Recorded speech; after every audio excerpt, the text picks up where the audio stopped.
Сәлем достар, сіздермен мен Жания Тока Орлд. Бүгін мен Патшалық әлемі деген сериалды түсіретін боламын.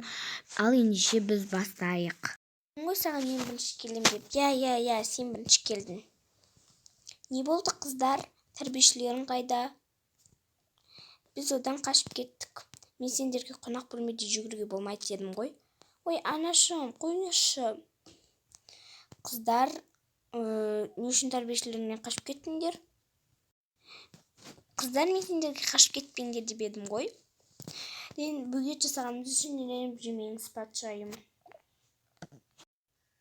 Мына газетте не жазылыпты? Анеста, патшайым, дүниеге 2 қыздың әкелді. Егер ол болмаса, таққа қыздар отырады ма? Бұны мен газетке шығармасын деп едім ғой. Кеттім, мен барып, оны тауып келейін. Және де патшамен сөйлесуім қажет. Сіз де осындасыз ба?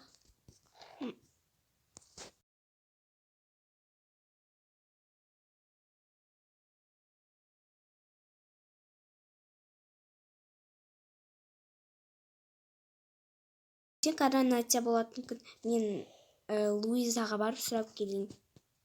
Кім патшайым болады екен? Луиза, кірсем болады ма? Кіріп тұрсың ғой, неге айттың? Луиза, ертең коронация болатын күн, яғни ақылдасып шешейік дегендей. Коронация болатын күн, ертең мен боламын деп ойлаймын. Себебі мен сенен үлкенмін, әрі мен патшалықты басқаруды білемін, ал сен білмейсің. Мен де солай сенің ойыңа толықтай келісемін. Кеттік, ендеше анама барып сөйлесіп қайтайық, жүр. Анашым, кіруге болады ма? Кіріңдер, қыздарым. Анашым, біз ертеңгі коронацияға кім болатынын, қайсымыз болатынын шешуге келдік. Қыздарым, мен оны ойластырып қойдым.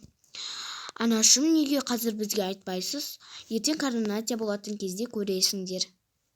Анашым, неге қазір айта салмайсыз? Қызым, ертең сол кезде көресіңдер дедім ғой, сол кезде көресіңдер, болды. Жарайды онда. Жарайды, анашым. Сен уже мына жерде ашуланып бастап жатырсың. Қыздар, енді бөлмелеріңе барыңдар. Жарайды, анашым, кеттік.